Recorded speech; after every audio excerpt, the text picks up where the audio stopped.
Entonces me levantaba a las 4 de la mañana, 4:30, y me iba a los parques a patinar para tomar mucho más control sobre los patines y no ser solamente pues un bulto, ¿no? No quería ser el jugador que entró viejo y que nunca pudo lograr nada. Y eso provocó que al año, afortunadamente, ya estaba en preselección de ruedas. En Rusia me decían el mexicano y cuando llegué a México me pusieron el ruso. Eso no cambia mucho. Creo que el punto de crecimiento más grande fueron dos para mí dentro del hielo. Nos quitaron la pista que estaba donde ahora está el Centro Nacional de Alto Rendimiento y nos quedamos mucho tiempo en la oscuridad. Por sí se conoce poco el hockey. El poco que se conoce es de hielo. Cuando te paras y dices hockey inline, te empiezan a decir, ¿online? ¿Has jugado alguna vez pro?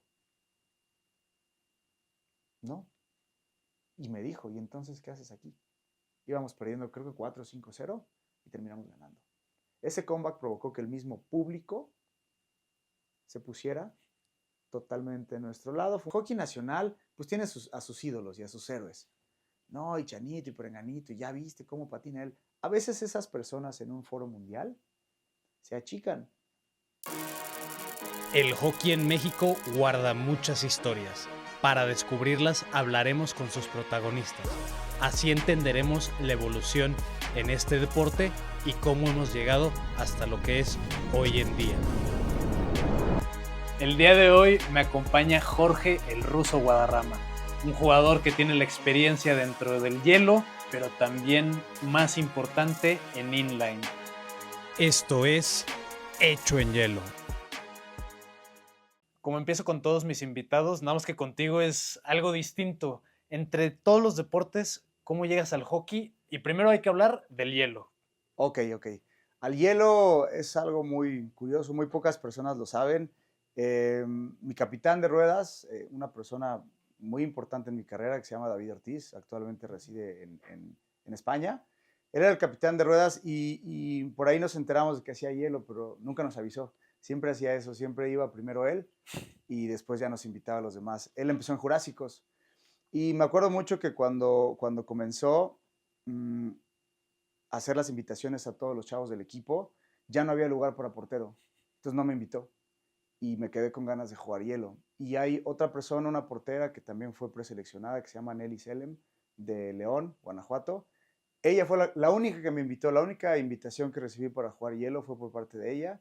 Y entonces, ahora que lo pienso, fue una locura, pero me salía de trabajar un poquito temprano, a las 3 de la tarde, 2 de la tarde, tomaba un autobús a León, llegaba al entrenamiento a León.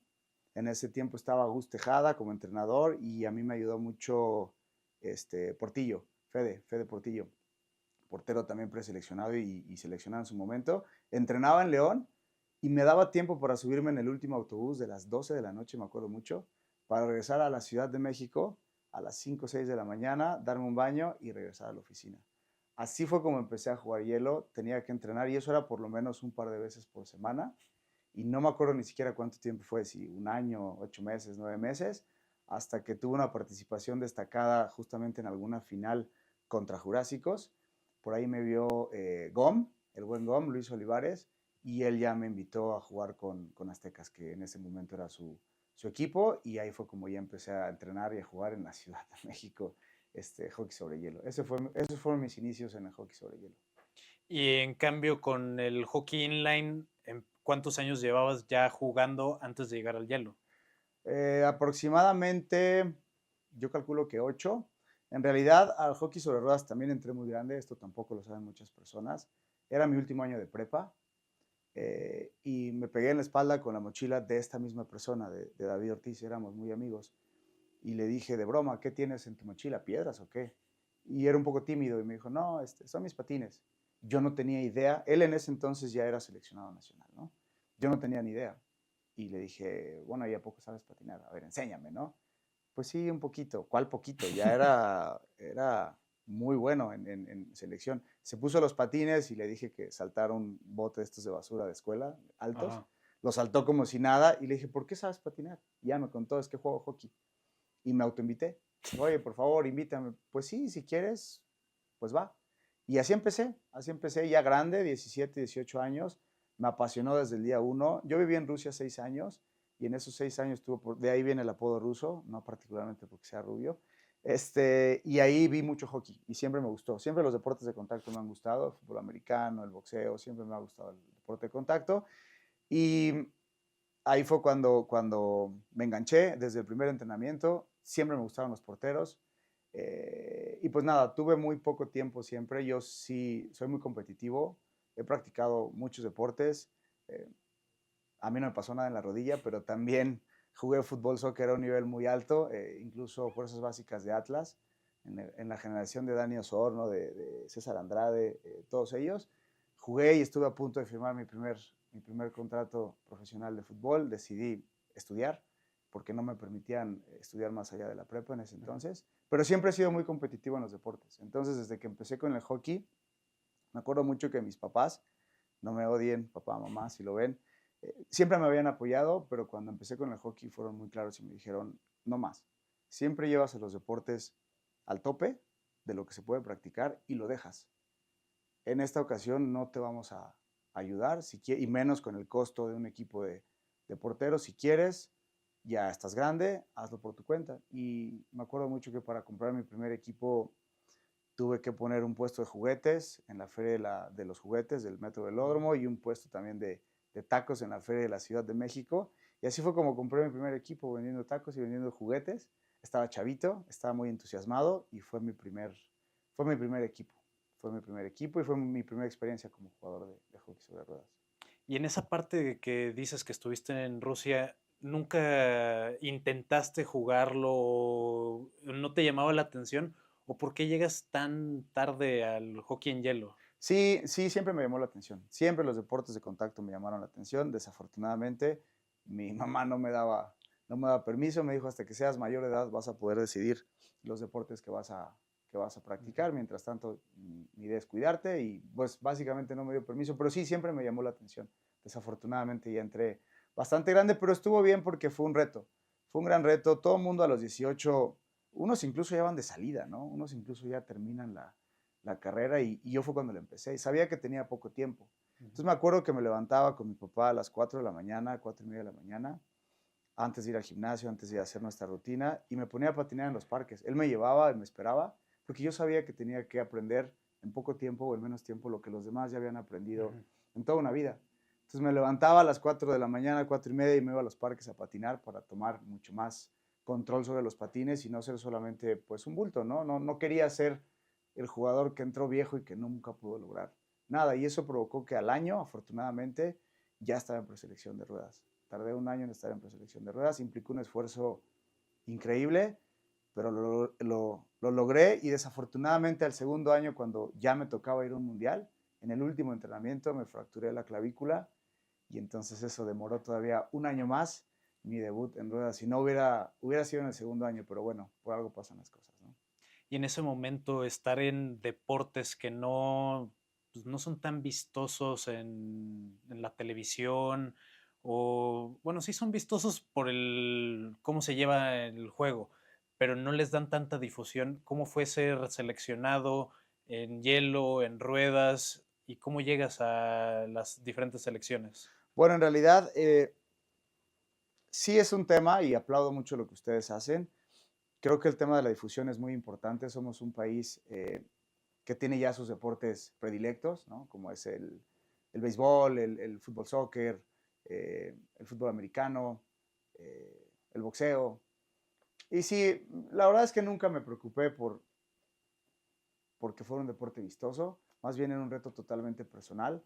Fue un deporte en el que me hice, pues básicamente solo, en el aspecto de que, como te comentaba, mis papás no me apoyaron en ese entonces. Después ya todo lo que restó de mi carrera siempre estuvieron conmigo. Sobre todo mi papá siempre me acompañaba a los mundiales y estuvo ahí, porque vieron que era en serio. Pero siempre tuve la ilusión y siempre tuve el sueño de jugar para México. Creo que es el sueño de cualquiera. En mi caso, por el trabajo de mi papá es diplomático, toda la vida me tocó estar fuera de México. Yo regresé a México ya en la secundaria, me parece, o en la preparatoria. Entonces, siempre ser un expatriado te hace llevar tus colores como mucho más presentes, porque, bueno, viví en Cuba, en Argentina, en Rusia, en muchos países. Entonces, cada que te paras en cualquier país, de hecho en Rusia me decían el mexicano, y cuando llegué a México me pusieron el ruso. Daba mucho orgullo, sí, está raro. Daba mucho orgullo, siempre te preguntaban en las escuelas, en los colegios, ¿tú de dónde vienes? Bueno, vengo de México, ¿no? Y entonces tenías todo el tiempo que exponer de una manera positiva y correcta a tu país. Entonces siempre fue mi ilusión jugar para México, pero también fue una ilusión muy grande eh, demostrarme y demostrarle al mundo entero que los mexicanos sí podemos, siempre podemos. Y aunque tengamos que remar un poco contra corriente, porque no tenemos pues infraestructura, todo lo que ustedes ya han estado adquiriendo de conocimiento a través de esta serie de entrevistas, tenemos muchas deficiencias, pero también tenemos un corazón muy grande. Y somos personas de bien y creo que sabemos construir y no nos rendimos nunca, como dice Checo, ¿no? Esa frase siempre se me queda muy pegada en la cabeza, nunca te rindas. Y eso en lo personal me ha llevado, pues afortunadamente, y ya en la culminación casi de mi carrera, a cosas bastante buenas a nivel nacional, pero aún mejores a nivel internacional. En esa parte que hablas de las ciertas deficiencias que tiene el deporte, yo creo que ha cambiado mucho a lo largo de toda tu vida. ¿Qué tanto ha cambiado? ¿Qué puedes marcar como el cambio más grande en ambos deportes, en inline y como es en el hielo? Ok, bueno, mira, antes de continuar de hablar de inline o de hielo, creo que sí hay que dividirlo. No se puede hablar como algo global. Son dos realidades totalmente distintas. Son dos deportes, a mi gusto, completamente diferentes. Son sistemas de juego completamente diferentes. Son técnicas distintas, pero son complementarios. En ese sentido, pues hockey sobre ruedas se inventa en California hace ya algunos años como alguna especie de descanso activo para los jugadores profesionales de hielo, ¿no? En ese sentido, hockey sobre ruedas suele ser un ambiente más ligero, más liviano. A decir de muchos jugadores que han migrado o que han estado entre ambos, es más divertido, en el sentido de que lo han tomado cuando no tienen que competir, cuando están en sus descansos activos. De hecho, las ligas más importantes de ruedas se juegan en verano, en todo el mundo, que es cuando más pueden bajar a jugar los jugadores de hielo. Triple A, los jugadores top de hielo, ahora ya les gusta más que estar en gimnasios, les gusta estar jugando hockey.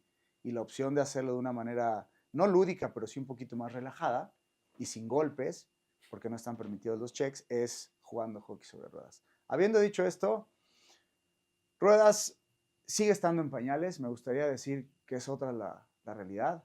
Tenemos estructuras muy endebles que siguen dependiendo de pocas personas. A nivel de infraestructura estamos mal. Hay pocas pistas, las pocas pistas que hay no son de lo mejor que hay.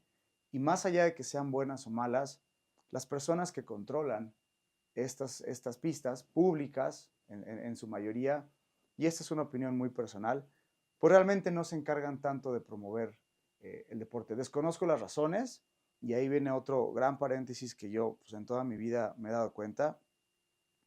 A mi juicio y a mi criterio, el sistema deportivo mexicano está basado en edades de adolescencia, entre los 13 y 18 años. Eso provoca dos fallas grandes a nivel sistémico. La primera es que en cualquier deporte tiene que ser una pirámide, donde la base sean los niños, no los adolescentes. Si no tienes niños, no vas a tener buenos atletas adolescentes y mucho menos vas a tener buenos atletas mayores. Pero nuestro deporte, si tú te dedicas, si tú eres entrenador estatal hoy en día y quieres ganar dinero y vivir del deporte, la única manera en la que tiene CONADE hoy por hoy para premiarte o pagarte es a través de una medalla de Olimpiada Nacional. ¿Qué interés vas a tener tú como entrenador en desarrollar niños de 3, 4, 5, 8, 10 años? ¿Qué interés vas a tener? Nulo. ¿Por qué? Porque ellos no te pagan. Los que te van a pagar son los jóvenes de entre 13 y 18 años. Eso para mí es una falla en el sistema, porque entonces no hay pirámide. Los entrenadores empiezan, me gustaría decir que a reclutar y a preparar a jugadores a los 12 o 13, pero tampoco. Eso te lleva al siguiente gran error, que es buscar jugadores ya hechos. Y me da mucha tristeza que el semillero de ruedas, hoy por hoy, más que nunca, en la historia de lo que vivo jugando hockey, el semillero es hielo. Entonces ya ni siquiera están haciendo muchos entrenadores el esfuerzo de preparar chavitos de 8, 9, 7 años para que en un evento futuro puedan ser sus seleccionados estatales y participar en la Olimpiada Juvenil. No, se paran en las pistas de hielo y se ponen a reclutar. Y peor aún, me he dado cuenta que reclutan sin siquiera intentar dejar una huellita o un desarrollo en su club. Solo es, ven, juega conmigo 2 eventos, el clasificatorio y la Olimpiada, no te voy a dar más lata, yo sé que tú vives del hielo y vives con el hielo, te dejo hacer lo que quieras, ven a divertirte un rato. Con eso yo me gano una medalla, porque los jugadores de hielo, estructuralmente hablando, pues están mejor preparados que los de ruedas, en su mayoría. Hay más pistas, hay más clubes, tienen más infraestructura. Y aquí viene algo que es mi segundo punto, para mí, en esta falla sistémica, ¿no? Hielo, en su mayoría, si no es que todo, si no me equivoco, excepto un par de utopías, hielo es privado. Al ser privado, provoca que se tengan que pagar nóminas, que se tengan que erogar gastos para cubrir todo. Entonces, constantemente están reclutando, están atrayendo gente, sea por negocio, sea por desarrollo deportivo. Yo no soy quien para juzgar ni criticar a ningún club, cada uno sabe lo que hace, y si ven a sus atletas como un atleta o como un número, eso es harina de otro costal, pero atraen todo el tiempo. Si tú te paras en una pista de hielo en un entrenamiento, tiene desde 30, 40, 50 chamacos. Eso en ruedas no sucede, porque son instituciones públicas. La mayoría de las pistas de ruedas son públicas. Y volvemos al mismo tema. A mí, la Ciudad de México, la asociación que tú quieras, a mí me pagan como entrenador. Y les da igual si traigo a 5 niños o si traigo a 50. Eso provoca que no exista un desarrollo activo en ruedas, porque te da igual, porque te pagan lo mismo. Entonces, esta onda de ir al hielo a buscar un montón de jugadores para que te resuelvan la Olimpiada, pues no beneficia a nadie, porque ni desarrollaste tu club, ni son jugadores que realmente pertenecen a tu club. Te quedaste, se acaba la Olimpiada y sigues teniendo a los mismos 10 niños, a los mismos 6 niños en todo tu club. No hay desarrollo. En ese sentido, seguimos un poquito pasándola mal en ruedas con el tema del semillero. Si tú te pones a ver un nacional de ruedas, cuántos equipos hay en infantil, cuántos equipos hay en juvenil y cuántos equipos hay en mayor, está totalmente al revés la pirámide. Ya todos nos hicimos viejos y hay muchísimos equipos de jugadores de más de 30 años. Hay poquitos equipos o regular en juveniles y hay súper poquitos equipos en infantil.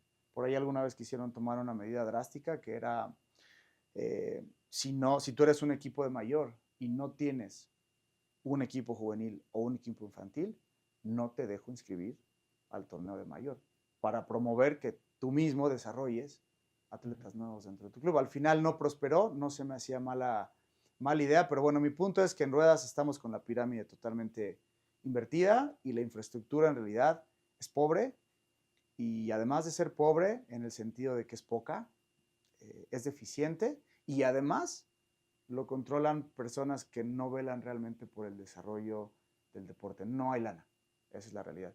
Y hielo, pues entiendo que tiene sus propios problemas. Muchos jugadores de midget entiendo que se van, emigran, se van a Canadá, van a Estados Unidos a estudiar. Entonces creo que ahí es donde tienen un hueco muy, muy importante. Sus carreras terminan a los 16, 17, 18, 19 años o cambian de rumbo, y ellos tienen otro tipo de problemas. Yo veo un poquito más, voy a llamarle estable, al mundo de hielo. He visto lo mismo en los últimos 20 años. O sea, no cambia mucho. Creo que el punto de crecimiento más grande fueron dos para mí dentro del hielo.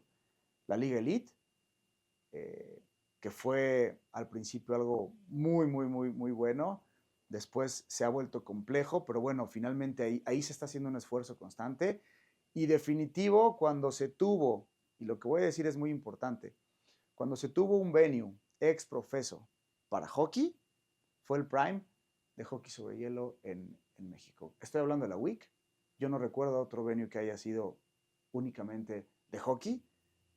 Creo que no tenían sesión pública. Estoy casi seguro que no existía la sesión pública ahí, que es de donde viven muchas pistas. Yo me acuerdo de esa liga, también la jugué. Y me acuerdo que era un mundo. Nunca había una liga en México con tantos equipos, ni en ruedas ni en hielo. Yo creo que la combinación de esas dos, la Elite y la Sunday Night, fueron los dos momentos donde yo veía más nivel, más jugadores, donde las selecciones eran súper competitivas. Después, honestamente, me desconecté un poco, no sé hoy por hoy quién sea quién en las selecciones nacionales, pero yo veo al hielo en general, sí, con una tasa relativamente decente de número de jugadores, nada de qué asombrarse, ningún crecimiento exponencial tampoco, eso es lo que yo observo, y en Ruedas sí lo veo un poquito más crítico porque además, y con esto concluyo, antes los dos mundos no se llevaban bien. Ahora, con el esfuerzo de muchas personas que hemos intentado combinar y dejar a un lado las diferencias, aunque tristemente sigue sucediendo, ¿eh? Tristemente sigue habiendo entrenadores, sobre todo de hielo, que menosprecian o desprecian y peor aún, sin conocerlo, hablan mal del hockey sobre ruedas. Y peor todavía, prohíben activamente a sus jugadores entrenar ruedas bajo amenazas, los coartan, utilizando su poder. Esto no está padre. Pero la mayoría ya no es así. La mayoría ya entendieron que son mundos que se tienen que complementar. Yo creo que son un complemento perfecto. Invito a quien tenga que invitar para que se sienten y se pongan de acuerdo con calendarios, con eventos. Y si de por sí somos pocos, bueno, sumando vamos a hacer un poquito más, ¿no? Lo malo es que no se están complementando, más bien parece un pirataje. Los de ruedas están llenando todas sus filas de gente de hielo y los de hielo pues realmente nunca les ha importado tanto el tema de ruedas, pero si pueden jalarse a 2, 3 jugadores o divertirse un poquito en ruedas les es suficiente. Entonces creo que no está aportando lo que realmente debería aportar uno al otro. Eso es lo que yo opino hoy en día de ambos mundos, ¿no? Mira, abres diferentes temas con esta respuesta. El primero que me gustaría tocar, eres dueño de una pista y eres pues, también formador. ¿Cómo te toca a ti lidiar con esta parte de que no hay incentivos para formar jugadores y tú sí buscas que en tu club vayan de todas las edades? ¿Cómo es esta parte de ser un formador en hockey inline? Bueno, como lo dijiste, son dos partes. La primera fue esta locura de haber tenido una pista. Pocos lo saben también, ya hubo otra pista, y no voy a hablar más del tema, en 2008-2009, y para los que no lo sepan, es la misma pista. ¿Ok? Después ya tendremos ocasión, tal vez si me vuelven a invitar a otro podcast, de hablar específicamente de esa pista que se llamaba Skate Santa Cruz. Desafortunadamente todavía era muy joven, era muy inexperto, no sabía lo que hacía, no tenía el capital necesario ni el conocimiento necesario y duró solamente un año, pero se ha estado haciendo el intento desde el principio porque era muy triste en ruedas lo que nos pasaba. En ruedas yo creo que el 90% es la superficie sobre la que juegas. Es muy importante ese piso y no voy a decir marcas porque ya hay 2 o 3 bastante buenas a nivel global. Era el piso. Era muy triste que tú entrenabas en cemento, en concreto pulido, si es que bien te iba, y luego salías a un mundial, y en un mundial juegas 5 partidos, probablemente, entre 4 y 6 partidos. Te tardabas 3 en adaptarte, solamente al tipo de piso, al tipo de superficie, porque no le entendías al frenado, porque las ruedas en pavimento son, o en asfalto, o en concreto pulido, son duras. En este tipo de superficie plástica son extra suaves. Eso hacía que las técnicas fueran muy distintas y todos los mundiales regresábamos tristes porque sabíamos que podíamos haber hecho un mejor papel si hubiéramos tenido un venue o una pista donde poder entrenar. Entonces, pues nos vamos haciendo viejos, la vida va avanzando, vas trabajando, vas generando cierto patrimonio y se nos dio la oportunidad. En un inicio éramos 3, era Giovanni Avilés, Enrique Samperio y tu servidor. Estábamos entrenando en una pistita que existía, porque esta misma pista la tenían adaptada en un espacio más pequeño en Atizapán de Zaragoza, la controlaba una señora que se dedica al artístico, entonces nos dejaba el horario de las 6 de la mañana, los fines de semana. Era lo que podíamos.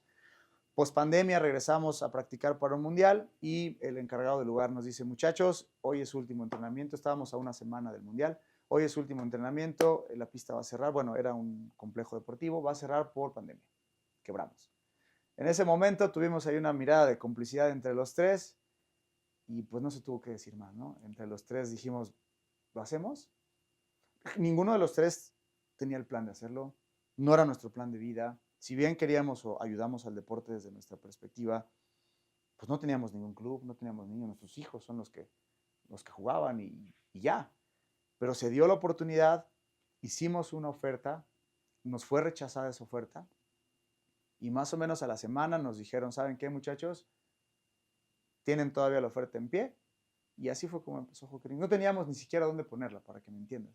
Fue más un acto de, no sé cómo llamarlo, de valentía, De amor por el de deporte. amor por el deporte. Sí, tocas un punto muy importante que más adelante se los voy a platicar.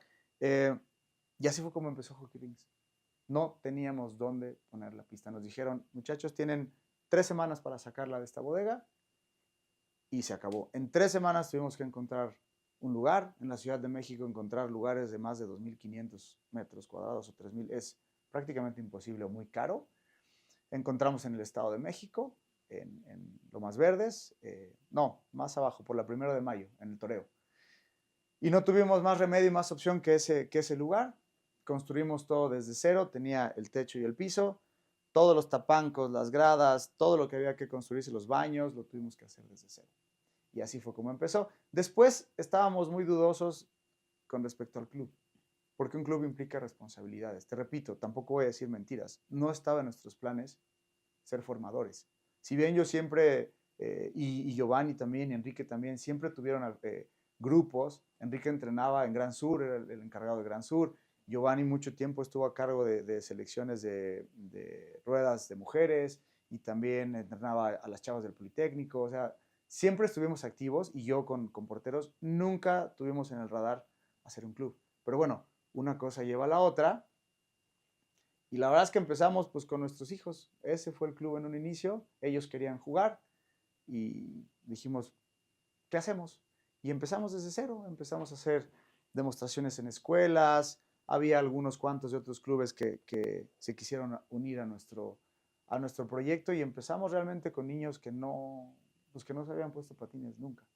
Y en el lapso de un año, pues al principio nos fue muy mal, ¿no? Obviamente, porque estábamos apenas en desarrollo, pero cruzando el año ya estábamos compitiendo y por ahí del año y medio hasta la fecha, pues sí, considero que somos el club hoy por hoy de los más competitivos, si no es que el más competitivo, y estamos siempre en podios, siempre en primeros lugares a nivel nacional e internacional, porque bueno, tanto Giovanni como Enrique como tus servidores, los 3 fuimos seleccionados y entonces en la cabeza tenemos esa onda de competir y de hacer las cosas bien, ¿no? Al final nosotros vemos esto, decidimos hacerlo porque para nosotros el hockey es una herramienta para todos los niños y todos los jóvenes que van a utilizar alguna vez en la vida. El deporte competitivo se va a terminar, pero la persona que logre formar a través del hockey, esa persona va a perdurar. Y entonces nuestro objetivo principal es sí tener un club competitivo, pero primero queremos formar buenas personas con herramientas basadas en lo que sabemos, en lo único que sabemos hacer, que es el deporte. Entonces, esa es la historia un poquito detrás de Hockey Rings y del club que se llama Los Niños Son Alebrijes, los jóvenes son Thunderbolts y los mayores pues somos Hockey Rings. ¿Y con qué retos te topas al... Primero, pues tenías un mundial en puerta y pues cierran ese establecimiento. ¿Qué retos te topas ahora con cambiar de locación, con tener que organizar torneos y también en la parte pues de tener que entrenar diferentes categorías? Sí, es bastante complejo, no te voy a mentir. Los primeros 3 años de Hockey Rings, cuando estuvimos en Toreo, fueron muy prósperos. Creamos la primera liga metropolitana de inline hockey, que resultó ser un éxito. Venían equipos o han seguido viniendo equipos de otros estados. Yo creo que por la visión de que como somos jugadores, entendemos lo que necesita un jugador y sabemos que hay que dignificar el deporte. Se trata de eso, José Luis, de dignificar el deporte. Un atleta no tiene que conformarse con poco, no tiene que conformarse con empezar un juego tarde, con tener una medalla chafa, con tener un torneo chafa. No tenemos por qué conformarnos. Y como nosotros padecimos durante muchos años estas cosas, nos prometimos que si alguna vez nos tocaba estar al frente de algún proyecto, le íbamos a dar al jugador exactamente eso que necesitaba, que era dignidad en su deporte, dignidad en las instalaciones, dignidad en tu premiación, dignidad en la forma, en la puntualidad, en las estadísticas. Llevamos estadísticas y eso a la gente le encanta. Suben sus estadísticas y se siguen y se van acumulando y pueden ver sus históricos. Es decir, Mi punto es que tratamos de hacer las cosas lo mejor que podemos. Sí nos costó mucho trabajo, pero fue muy próspero. Trajimos a las principales figuras del hockey a nivel global, ¿no? Estuvo Itan Chavira, estuvo Dave Hammond, las personas que te estoy diciendo tal vez te son ajenas, pero son pioneros y son realmente las figuras más importantes del hockey a nivel global. Pusimos a México, y lo digo con mucho orgullo, en el mapa global de hockey sobre ruedas. Y eso pues conlleva sus cosas buenas, pero también lleva una serie de temas con los que no quieres lidiar, que son pues envidias, son rumores, son cosas negativas también, pero bueno, sabemos que eso iba a suceder, yo siempre lo he dicho, si vas a actuar aunque sea por coraje, que bueno, por lo menos provoqué que actuaras. Si pones una pista porque te caigo mal y ahora quieres una pista tú, qué bueno, ya hicimos que dieras ese paso, aunque sea por coraje, pudiendo haberlo hecho de una forma amistosa, decides otra cosa, no pasa nada. Lo que queremos o lo que queríamos, y creo que lo logramos, es un despertar en un hockey sobre ruedas que estaba muy dormido en México, estaba muy apagado. Nos quitaron la pista que estaba donde ahora está el Centro Nacional de Alto Rendimiento y nos quedamos mucho tiempo en la oscuridad. Entonces queríamos lograr un despertar, creo que al final se logró, pero después de esos 3 años, desafortunadamente, el dueño del predio, pues no sé si era una historia más común de lo que yo me imaginaba, empezó a abusar un poco con el tema de los costos y empezó a hacerlo ya imposible de pagar. Tuvimos por eso que cerrar y no te voy a mentir, 2025 ha sido el año más difícil de mi vida, en todos los sentidos. El haber cerrado la pista, desde luego está la parte emocional, está la parte del sentimiento, íbamos muy bien.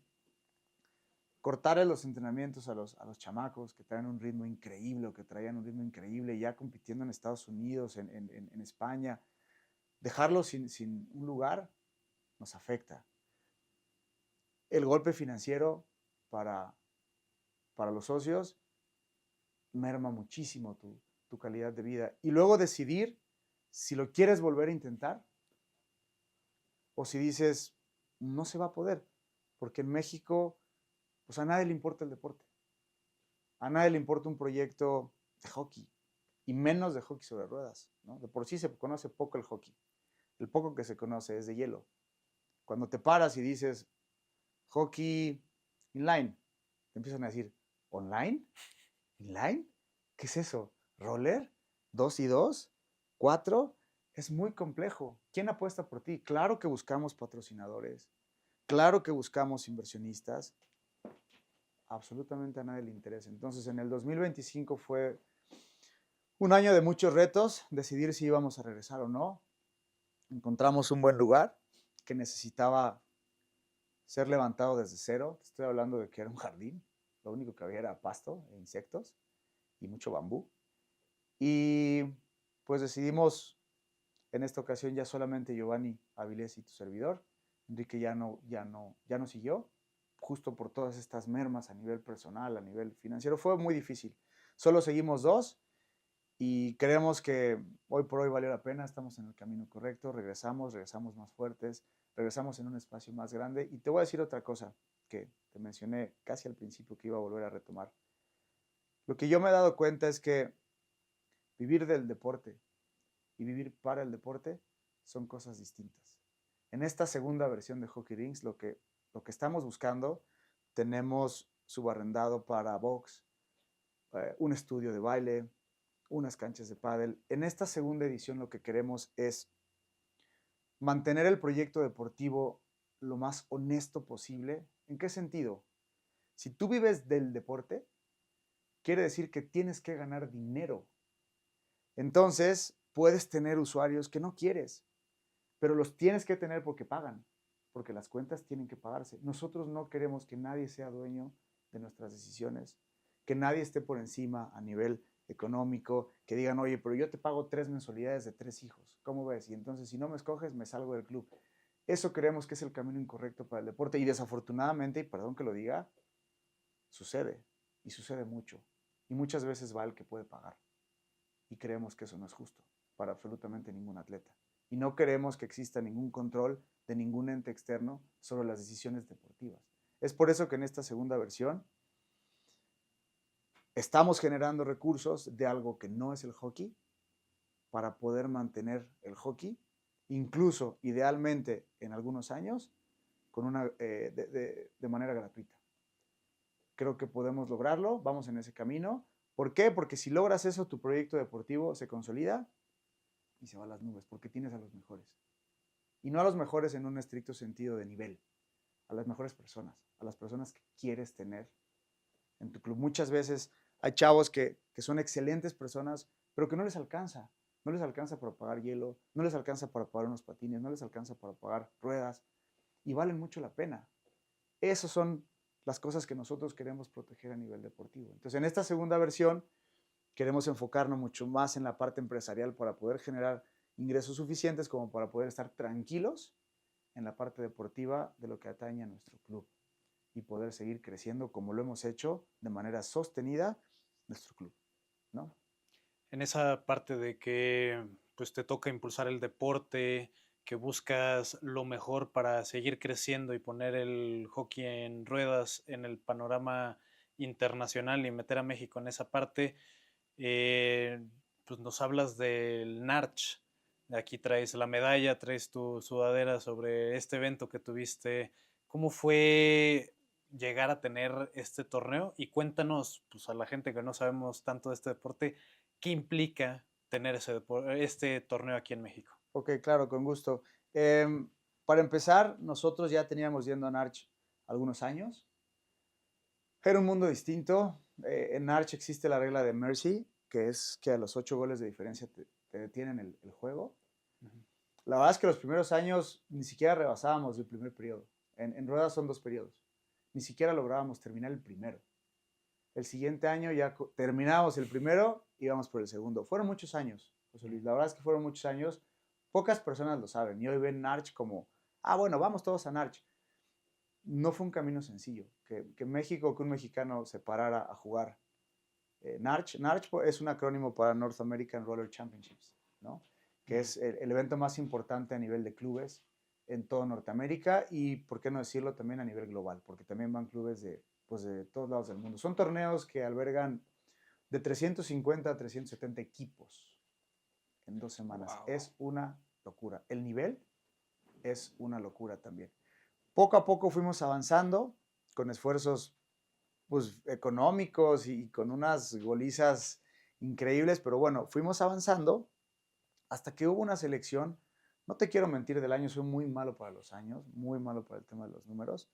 Hubo un año en que una selección mexicana logramos, portando este uniforme, logramos, ahí la división más grande, la categoría más importante es Pro. Abajo de Pro existe la Platinum, que es prácticamente lo mismo. Nosotros nos metimos en Platinum como selección mexicana y llegamos a la final. Y la perdimos 1-0. O sea, dimos de qué hablar. Ese evento nos puso a México. Fue el primer paso para que el mundo se diera cuenta que México también podía competir a nivel global. Después de eso eran esfuerzos aislados. Tu servidor yendo a algunos eventos, a ver qué equipo me podía dar chance de jugar. Pero ese evento sucedió algo para mí, muy importante. Alguien me vio jugando, nunca supe cómo, pero el jersey que tienes atrás de ti es del equipo más importante del mundo de hockey sobre ruedas, que son los Parma Golden Knights. Sería el equivalente a Real Madrid o Barcelona en el fútbol soccer, para que la gente más o menos tenga es un equipo plagado de estrellas. Por alguna razón recibo, en agosto de hace 3 años, me parece, o 4 años, una llamada diciéndome que hay un evento en África, en Namibia, que también vale la pena hablar de esto, para jugar una copa que se llama la Copa África, ¿no? Tú puedes decir hockey en África. Bueno, sí, hoy te puedo decir que Namibia es tercer lugar del mundo en hockey sobre ruedas. Entonces sí hay hockey en África y muy bueno. Me invitan a jugar, no sé ni cómo llega Hay rumores y me han dicho que por aquí, que por allá. Nunca supe realmente cómo llegó la invitación. Te lo juro, me dijeron, el evento es en 2 semanas. quieres jugar con nosotros. Imagínate que tú juegas cualquier deporte profesional. Imagínate que juegas básquet y que te hablan los Lakers. Imagínate que juegas fútbol y que te hablan.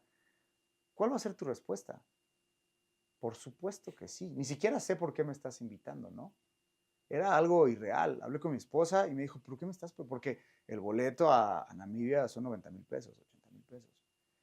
Hablé con mi esposa y me dijo, ¿por qué me estás preguntando? Hazlo. Hazlo y toma tu oportunidad. Esta historia se la cuento ya a mis amigos en ese equipo y ahora se ríen. Cuando llegué tuve un malestar estomacal, por no decirlo de otra manera. Durante las 2 semanas que estuve en el torneo, era tanta la presión. Estabas con personajes de talla global, los mejores jugadores del mundo. Así de sencillo. Y tú eras su portero. ¿Y sabes qué? No tengo otro portero. Eres tú. Me acuerdo mucho que el capitán del equipo me preguntó, un canadiense, Dave Hammond, que después vino a México. ¿Has jugado alguna vez pro? No. Y me dijo, ¿y entonces qué haces aquí? Esa fue su bienvenida. Bueno, estoy aquí porque me dieron una oportunidad y lo voy a demostrar. Ah, ok. Esa fue mi bienvenida, ¿eh? No creas que te esperamos que en un kit, en tu hotel y un jaboncito. No. Fue, ¿qué hace un mexicano? Además, no sé, me parece que de 40 años. Porque la oportunidad me llegó tarde. Así tenía que ser, no pasa nada. La tomé, me aferré y resultó en algo muy positivo. Jugué el torneo, no solo quedamos campeones, sino que tuve el MVP de la final y el top goalie. Wow. Así me quedé yo. Wow. Y además tomarme fotos con personas que solamente ves desde afuera. Con personas que tú ves como espectador. Es algo increíble. Verlos a nivel pista y ganarle al local con un estadio lleno. Namibia tiene una cultura de hockey inmensa. Por eso son terceros del mundo. Y lo lograron en 10 años. Que después hablaremos también de ese tema. Es una anécdota muy interesante. Evidentemente eso a nivel mediático me coloca inmediatamente en el mapa global, ¿no? Ya hay un mexicanito con unos pads de México, ¿no? Con un casco de México jugando con Pama, con los Golden Knights. ¿Cómo puede ser? Bueno, pues ahí estás en el mapa. Me invitan un segundo año y me dieron todavía más miedo el segundo año. Los niños me preguntan, coach, ¿cómo le haces para el tema de los nervios? No los dejas sentir nunca en la vida, solo que los conviertes en emoción con el paso del tiempo, ¿no? Pero los nervios siempre los vas a sentir. Me dio mucho más miedo el segundo, ¿por qué? Porque el equipo todavía se reforzó más, iban jugadores todavía más importantes. Travis Snow, que es el Capitán América, es el jugador más importante para Estados Unidos, que son los mejores en este deporte. Iban Kevin Mooney, que hoy es la estrella de la Liga Española profesional. O sea, iban, imagínate, y tú ahí al lado de ellos, ¿no? Y te dicen, ¿y este cuate qué? ¿Tú qué? ¿Tú qué vienes a hacer acá? ¿O qué? ¿De dónde vienes? ¿Cuántos años tienes? ¿Qué has jugado? ¿Con quién has jugado? El segundo año fue más difícil porque tenía que demostrarme a mí y a los demás que no había sido suerte, que había sido una actuación contundente. Afortunadamente el segundo año volvimos a quedar campeones y me volví a llevar el MVP de la final y me volví a llevar el top goalie.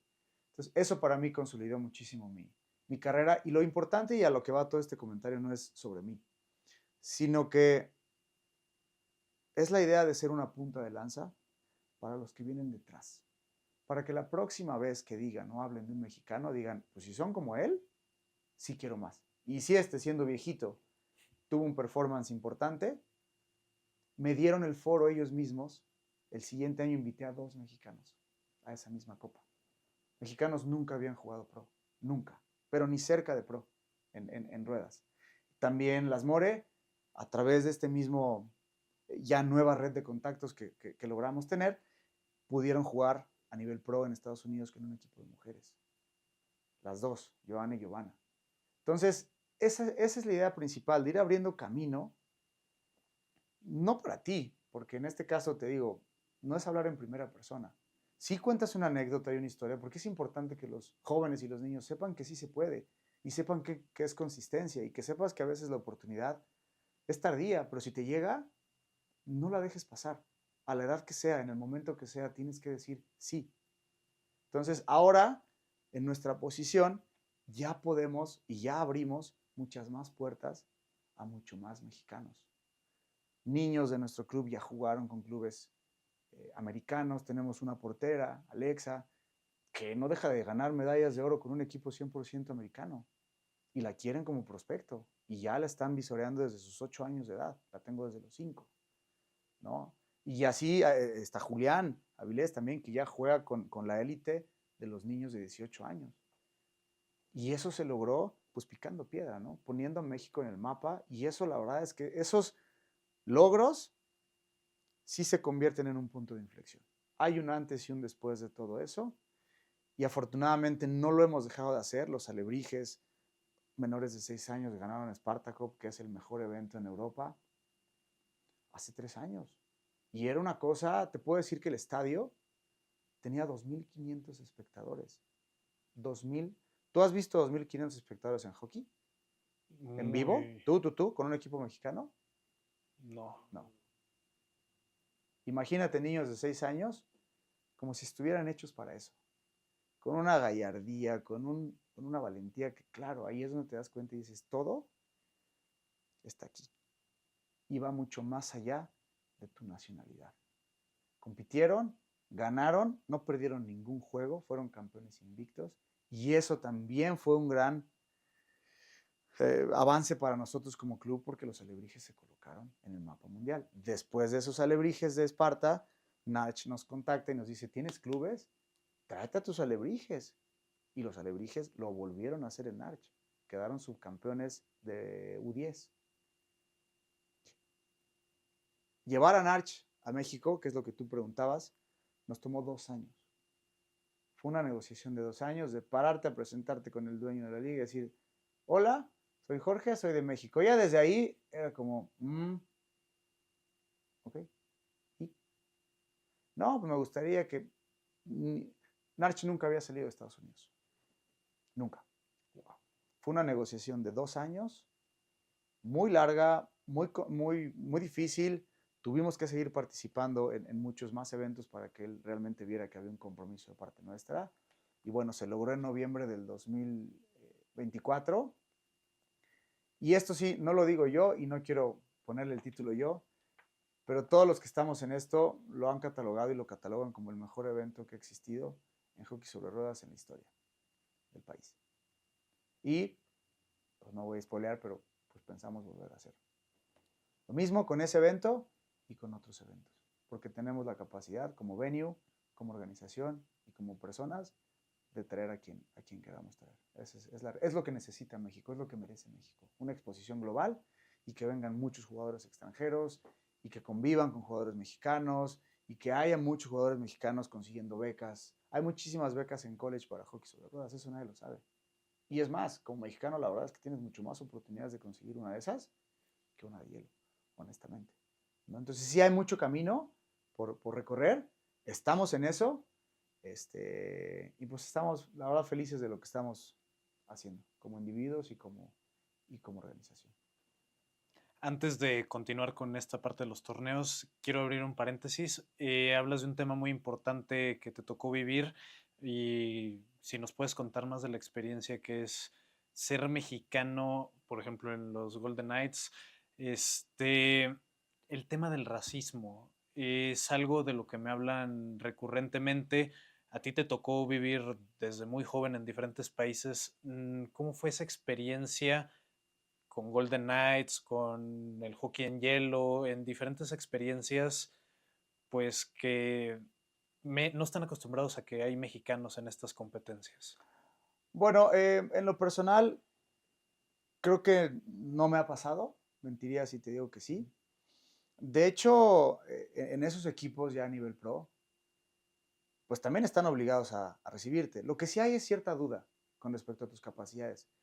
Y claro que es como un acento en la de México, ¿no? O sea, claro que sí. Si hubiera sido alemán, dudarían menos que un alemán pueda ser un buen portero. Si hubiera sido eslovaco, lo mismo. Pero hay un poco de duda razonable para mí. Un buen portero mexicano, no lo sé. Pero te puedo decir que el equipo me recibió de maravilla, me trataron excelente, puras cosas buenas de México. Han venido, están contentos, hemos hecho amistades muy, muy padres. les gusta la cultura mexicana, y lo único que me pasó en ese equipo fue la duda del principio de qué hace un mexicano aquí, como nuestro portero, que además es una posición bastante relevante en cualquier equipo, ¿no? Fuera de eso, honestamente, sí en Narch, Narch está en California, se juega principalmente en California. Nuestro deporte, hockey sobre ruedas, es principalmente California, esa es la meca. Y tú sabes que ahí culturalmente hay muchos mexicanos, mexicoamericanos, hay mucha mezcla de paisanos, de latinos, entonces ahí sí nos tocó cuando jugamos como México, ahí sí nos tocó muchas cosas, ahí sí nos dijeron muchas cosas, lo clásico, ¿no? ¿Para qué repito esos insultos? Pero durante los partidos sí nos fueron insultando mucho los otros equipos, igual que haces aquí, tú no te mereces estar aquí, no sabes jugar hockey. Afortunadamente, de hecho, estuvo curioso, en ese torneo tuvimos el comeback más amplio de la historia de Narch. Íbamos perdiendo creo que 4 o 5-0 y terminamos ganando. Ese comeback provocó que el mismo público se pusiera totalmente a nuestro lado. Fue un poquito la historia de la Cenicienta, ¿no? O el caballo negro, y terminamos siendo los favoritos del evento. Pero lo hicimos en la pista, como debe ser. Se habla a través del deporte. Si te paras afuera a hablar de otras cosas, creo que no es.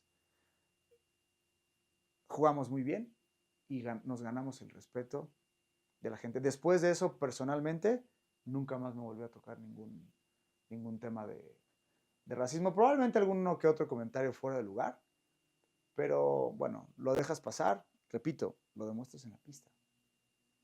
Punto. No hay más. Y ahí es donde se habla. En los deportes, ahí es donde se habla. En los juegos, en la pista, en el ring, donde sea. Y ahora cambiando, regresando a lo que es el hockey inline y la organización de torneos, nos tocó acompañarte en este torneo de reinauguración de la pista, pero más que entender cómo es organizar un torneo, es saber cómo trabajas en esto, porque te tocó ser coach, te tocó ser ref, te tocó ser jurado, estuviste en todas las posiciones dentro de este torneo. ¿Cómo fue tu experiencia para este regreso de la pista? Sí, qué bueno que lo mencionas. La realidad no es así. Nosotros en nuestras ligas, de hecho, estamos muy en contra de eso. No puede ser todo, porque termina siendo nada. Como fue un poco, lo que queríamos era abrir al público y que el público conociera las instalaciones. De hecho, ustedes vieron que todavía la mitad de la gradería no está habilitada, las regaderas todavía no están listas, los vestidores, creo que de 8 había solamente 6 listos. No lo hacemos así. Nosotros en la liga, por ejemplo, tenemos niños becados. Nuestros niños becados son los que se encargan de transmitir en vivo.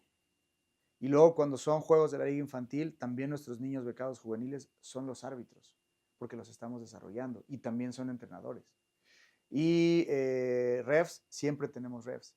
Desde el día 1 tenemos un calendario de refs, saben qué día les toca, o sea, solemos no participar justamente en cosas que no nos tocan participar. En lo único que sí formamos parte es del Comité de Honor y Justicia o del comité organizador, por si hay algún tema que se salga de control. Es más, tenemos gente encargada de llevar estadística.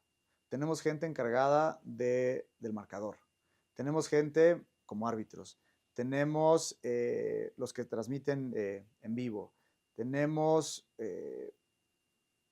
todos los que capturan los datos de las hojas de anotación a nuestro software que usamos para tener en tiempo real todos los resultados. Es un equipo grande. Solamente que como era el inaugural y todavía había muchos cabos sueltos, pues tuvimos que hacer un poquito de todo, ¿no? Pero sí, los torneos ya los tenemos muy bien estructurados, ya sabe cada quien qué hacer.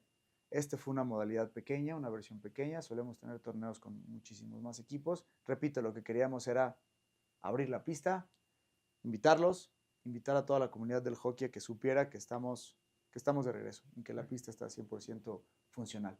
Ese fue el propósito. Pero no creas para nada que somos todólogos. De hecho, fue muy agotador, muy cansado. Creo que hace, no sé, 10, 15 años que no nos tocaba hacerla de todo.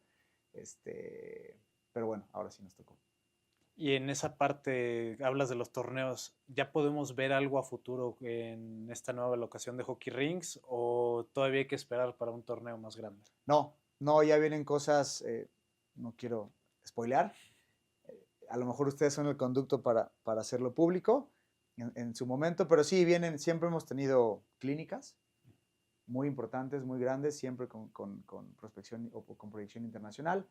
Tenemos torneos como ligas, liga infantil, liga mayor, liga juvenil, torneos de fin de semana también, con premios en efectivo y otras cosas, y por lo menos un par de torneos internacionales a fin de año. Del tamaño, de la calidad, pues de Nacho, ¿no? Entonces sí, sí se vienen cosas muy grandes. Y hay otro proyecto que ese sí no se puede, ese sí es top secret, pero sí, sí se viene una actividad a full dentro de la pista. Ya lo que queda por hacer son detalles y evidentemente pues ustedes estarán invitados a todos y cada uno de ellos. Esperamos que lo que están haciendo ustedes, la verdad, y vale la pena mencionarlo, es un paréntesis muy importante. Se los agradecemos. El deporte necesita esto, necesita exposición. Muchas veces preguntan, oye, ¿y cómo? ¿Qué le falta al deporte? ¿No? Y entonces ahí te pones a discutir algo que no tiene fin. Yo le veo dos, yo sí lo veo muy claro, son dos cosas. La primera es masificar, no el deporte. Ahí es donde está el error. El hockey no se puede masificar. El hockey es una masificación selectiva. ¿Por qué? Porque cuesta, porque es caro, porque no es para todos, etcétera, etcétera. Lo que sí puedes masificar es el número de patinadores que tienes. Y no es un secreto, no lo inventé yo, así lo hizo Francia. Francia tenía en algún momento 5,000 patinadores. Patinadores a secas, no especialidades, no, patines, gente en patines. ¿Qué hicieron? Empezaron a meter programas gubernamentales y pasaron de 5,000 patinadores a 50,000. Si tienes 50,000 patinadores y eres de artístico, ¿crees que vas a tener gente? Sí. Si tienes 50,000 patinadores y eres de hockey, ¿vas a tener jugadores? Sí. No importa la disciplina de la que seas, todos patinan. Entonces yo lo que creo que se tiene que masificar es el número de patinadores para entonces tener una base grande de dónde empezar cada disciplina a atraer al atleta. Eso es un camino y obviamente pues los niños, ¿no? Ahí está todo, en los niños. La pirámide se tiene que respetar. El que no lo entienda, pues entonces nunca va a lograr nada. Y la otra tiene que ver con ustedes, porque se habla de la profesionalización del deporte, ¿no? Todos soñamos con que nos paguen alguna vez por jugar. Te tengo una noticia, el que paga es la marca y la marca necesita números. No es que tan padre sea el hockey, la marca necesita aficionados. Y hoy por hoy, en hielo y en ruedas, el aficionado de hockey son los familiares, los amigos y los otros jugadores. Mientras eso siga funcionando igual, la verdad es que yo no conozco al menos, porque seamos honestos, que tu papá le meta lana no es un patrocinio, es un papá entusiasta. Y se aplaude muchísimo el esfuerzo, porque yo he visto muchos patrocinadores en hielo y en ruedas a lo largo de este tiempo, pero es el papá, o el tío, o el abuelo, y no está mal, pero no es real. Mientras más aficionados tengamos a nuestro deporte, más le va a interesar a una marca decir, a ti sí te pago. Y son dos caminos distintos. ¿Por qué los separo? Porque pues no van tanto de la mano. Una cosa lo hacen ustedes ahorita inmediatamente, que es difundir el deporte y generar mayor audiencia. Si generas mayor audiencia, hay más dinero. En todo, en comida, en bebida, en consumo de uniformes, en identidad de las marcas. Y eso les va a dar dinero. Y eso va a provocar que entonces sí me paguen por jugar. Y la otra, totalmente diferente, que toma muchos más años, es este tema formativo. De que muchos mexicanos conozcan los patines sobre ruedas, se pongan a patinar y después digan, ¿qué puedo hacer ya en los patines? Ya aprendí a patinar. Ah, bueno, tienes downhill, tienes hockey, tienes skateboarding, tienes artístico, escoge una. Ese es otro camino. Entonces son como, yo así veo eh, el deporte y cómo hacerlo crecer en ambos sentidos. Entonces a lo que iba es a que los felicito porque nos ayudan muchísimo a difundir, a hacer esto más interesante, a subir tus videos, a que tu familia te vea en la televisión, a que tus conocidos en otros lugares del mundo también vean las transmisiones. Vuelvo a lo mismo, esto que están haciendo ustedes también es dignificar al deporte, porque nos están dando a nosotros como atletas algo digno. No es una grabación de celular, no es mi tía echándome porras, es un grupo de profesionales haciendo lo mejor que puede su trabajo. Y eso evidentemente llevará y ya tiene un beneficio y un impacto. Muchas gracias por pues, reconocer el esfuerzo que hacemos. El final de cuentas, nuestro trabajo es para, como dices, dignificar el deporte, porque vemos muchos atletas que se esfuerzan por darlo todo en el hielo, en el ring, en inline, pero si no los ven, pues la gente se desmotiva, que es otra parte que quiero abordar, la parte que pues, terminamos el juego, pero hay otras facetas que tienes. Ya hablamos de organizador, de torneos, de dueño de pista. Ahora hay que hablar como entrenador. ¿Cómo motivas a tus jugadores y cómo terminas decidiendo que ahora querías ser entrenador? Bueno, en realidad no quiero ser entrenador. No creo que sea mi mejor posición dentro del hockey, mentiría si digo otra cosa. De hecho, nosotros teníamos un entrenador y por cuestiones financieras al cierre de la pista no pudimos seguir. Teníamos dos entrenadores, ¿no? Eh, Luis Gerardo Valencia, excelente entrenador, excelente persona, y Luis de la Vega. Ambos ya lo conocen, Claro. ambos haciendo un trabajo perfecto en hockey rinks. Y nosotros, Giovanni y tu servidor, haciendo otras cosas que nos tocan hacer, ¿no? Eh, Tuvimos que tomar las riendas en estos meses, esperemos que pronto ya estemos en la búsqueda nuevamente de entrenadores. Lo que sí te voy a decir es como portero, por ejemplo, sí, también me prometí que siempre iba a compartir mi conocimiento. Yo tengo una academia de porteros todos los fines de semana, tengo, pues sí, a bastantes porteros. Creo que no, hablando en general de entrenadores, nos falta muchísimo. No tenemos ni la metodología, ni el conocimiento pedagógico, ni el conocimiento en ciencias del deporte como para saber decirle a un atleta échale ganas, eso no es ser entrenador. Decirle a un atleta tira, tira, tira, pasa, pasa, pasa, patina, patina, patina, perdóname, eso no es ser entrenador. Y pararte en la banca encima de todos y ponerte así, eso tampoco es ser entrenador, ¿no? Yo creo que ser entrenador es un poquito parecido a ser maestro, a ser médico, es algo que te nace, es vocación. Creo que los entrenadores tienen esa vocación, tienen ese tacto, tal vez soy muy romántico, pero tienen ese tacto y esa capacidad de cambiar vidas. Porque al final están en tus manos niños para los cuales vas a ser su máximo, su segundo papá, su imagen más importante, eres su héroe mientras van creciendo, ¿no? Ya después hasta se burlan de ti los canijos, ¿no? Porque son más altos, más fuertes, pero es una responsabilidad muy, muy, muy, muy grande, muy importante, y con los porteros yo así lo tomo. Desafortunadamente a mí nadie me enseñó. Yo busqué a alguien que me enseñara porque siempre he sido muy, muy ambicioso en ese sentido. No te miento, mi cuarto, por ahí debo tener una foto, imprimí las estadísticas de todos los porteros de la NHL con una foto de cada portero y lo tenía pegado por todo mi cuarto. Yo me sabía las estadísticas de todos los porteros de la NHL. No había más herramientas, tuve que pedir un DVD, que era carísimo antes pedir por cualquier sistema de paquetería, hablo de la prehistoria. Era muy caro pedirlo y era un DVD. Entonces era una serie de 4 DVDs, yo me acuerdo mucho, los bajé, los vi y les ponía pausa, lo traducía de inglés a español y creé 4 manuales, que todavía los tengo, con los 4 principios básicos de la portería. Y lo comparto porque no hubo nadie que a mí me dijera, Ruso, haz esto en hielo, haz esto en ruedas. No, era prueba y error, ¿no? Era cáete, en ruedas en hielo los porteros jugamos con piernas diferentes. No es lo mismo, es totalmente diferente. Y le puedes cambiar la carrera incluso a un chavo si se lo explicas cuando tiene 8 años, o 10, o 12, o 15, no cuando tiene 25 y está a medio mundial y dices, ya le entendí cómo era, ¿no? Porque nadie pudo compartírtelo. Entonces, sí tenemos muchísimo compromiso con lo que hacemos. Yo tengo una maestría en ciencias del deporte por parte de la ENED, porque me gusta muchísimo y aunque siento que no debo estar o no debo ser entrenador, las veces que me toca hacerlo, como ahora, lo disfruto muchísimo. Me gusta mucho el contacto con los niños, me gusta mucho acercarme, me gusta que se acerquen ellos, que te platiquen sus cosas, porque al final de eso se trata. Yo les digo a los chavos, ¿saben de cuántos marcadores? De todos los juegos en mi vida, que ya van muchos. ¿Sabes de cuántos marcadores me acuerdo? Pues de muy pocos. O de ninguno. Ni siquiera de la final de la Copa África. Me acuerdo porque fue 1-0. No me acuerdo de eso.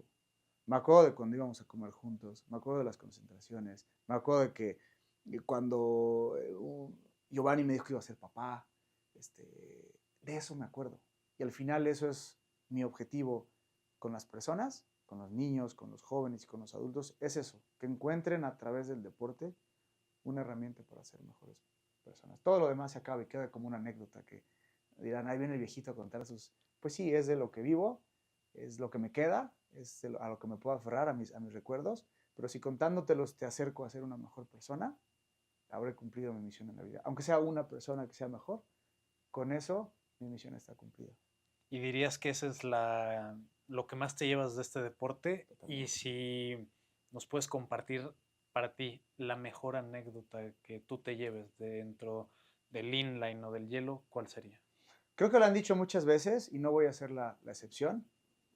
Lo que sientes cuando te paras en otro lugar y cuando ves tu bandera, en mi caso sí, desde luego que fueron lágrimas, no una vez, varias. Soy muy apasionado por lo que te dije de representar a mi país, porque lo he tenido que representar no solo a nivel deportivo, sino a nivel personal, por esta onda de estar todo el tiempo viajando. A mí me gusta mucho México. Me gusta la gente, me gusta la cultura, me gusta... Eso sería como tal vez te voy a llamar un cliché, pero no es cliché, sí es real. Sí cantar el himno en otro país te pone los pelos de punta. Ahora, si tú me preguntas, además de eso, algo que me lleve, yo creo que son 3 momentos.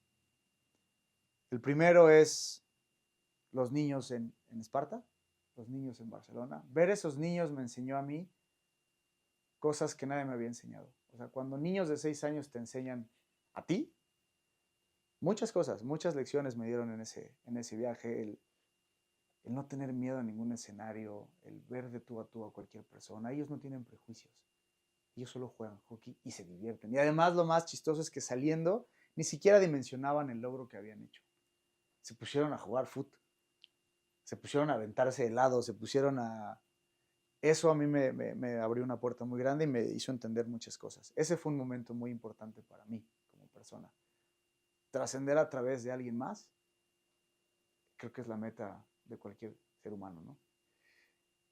El segundo momento fue volverlo a hacer con otro grupo de niños en Estados Unidos. Ver cómo lloraban, cómo se reponían, cómo perdieron unos juegos, cómo en Estados Unidos fue más difícil, en el sentido de que perdieron juegos, se tuvieron que recuperar psicológicamente, cómo salían prácticamente vomitando, ¿no? Ver cómo ellos daban todo y al final los llevó a una recompensa y saber que eso fue un trabajo en equipo, papás, mamás, tíos, abuelos, dinero, años de esfuerzo, muchos entrenamientos. Nosotros entrenamos 6 veces a la semana. Verlo todo ya cuajado en un resultado es increíble. Por ellos, por lo que trabajaron, por las sonrisas. Porque además ese mismo grupo de atletas, no te miento, está documentado, ese mismo grupo de atletas, 2 eventos antes de ese, te estoy hablando de eventos espaciados con 3 o 4 meses, o sea, poquito tiempo atrás, habían sido noqueados por todos. ¿Cómo el mismo grupo de niños, 8 meses después, llega y se gana un subcampeonato contra los mismos niños que los habían? Eso es trabajo. Y eso es decirte a ti, como individuo, hablo de los niños, que sí se puede. ¿Sabes cuánto le va a durar esa lección a esos niños? Toda la vida. Toda la vida. En el trabajo, en lo personal, en lo que quieras. Ahí es donde sientes mucha satisfacción. Y algo más egoísta a nivel personal, pues el tema de la Copa África, ¿no? De jugar contra puros jugadores top level a una edad, pues sí, la verdad, hay que decirlo, avanzada para el deporte, hacer un performance de ese tamaño, porque te has preparado para ese momento, porque al final todo lo que viviste te lleva tal vez a ese pequeño instante donde brillaste. Eso para mí ha sido un satisfactor muy, muy, muy, muy agradable. No voy a mentir, me gustó mucho haber estado en ese spot. Esos 3 años me hizo muy, muy feliz y me hizo, no estoy retirado, pero me hizo descansar. retirarme en paz y decir, ya no tengo nada más que demostrarme, porque yo no tengo que demostrar nada a nadie más que a mí mismo. No tengo nada más que demostrarme, siento que lo he logrado y eso fue como que le dio un gran cierre a muchos años de estar picando piedra. Yo sé que muchos me hablan que nunca se retiran del hockey porque es su pasión, pero ¿has pensado en dejar el hockey en una mayor competitividad o hasta que te dé la vida vas a estar No, no, ahí? no, no, desde luego que no, ni siquiera es, no lo considero ni siquiera sano, ¿no? Yo ya en selección de ruedas me retiré el mundial pasado, que fue en Roccaraso, en Italia. Pocos se pueden retirar así, en su pico, en la cúspide de su carrera, en lo mejor. De hecho, ese resultado, sí me acuerdo, tuvimos un resultado histórico, le ganamos 3-1 a Canadá. No te tengo que contar quién es Canadá en el hockey, porque lo mismo que representa en hielo, lo mismo representa en ruedas. Y le ganamos 3-1. Eso es una culminación de toda mi generación y nos hizo muy, muy felices haber tenido ese resultado en ese mundial. Retirarme también lo veo difícil y no por mí, ¿eh? En realidad, cada vez es menos el deseo que tengo por jugar, me gustaría decirte otra cosa, pero si me mantengo activo es por los niños, porque yo sé que les gusta verme jugar, sé que me echan porras, sé que ellos ven en mí y en sus entrenadores a alguien invencible, importante, grande. Si sigo jugando hoy en día, es por eso, para que me sigan viendo los poquitos niños que alcancen a verme todavía y desde luego por mis hijas, ¿no? Que las dos juegan, siempre lo he dicho, yo juego por ellas y para ellas, para que vean en su papá el mejor ejemplo que puedan tener como ser humano y como atleta. Ahora regresamos al hielo. En esa parte de decías que no te invitaron porque ya estaba ocupada la posición de portero. ¿No pensaste en algún momento cambiar de posición para poder jugar? No, nunca, no me gusta ser jugador. Cero, así cero. Cero lo disfruto. De hecho, vengo con un diente roto.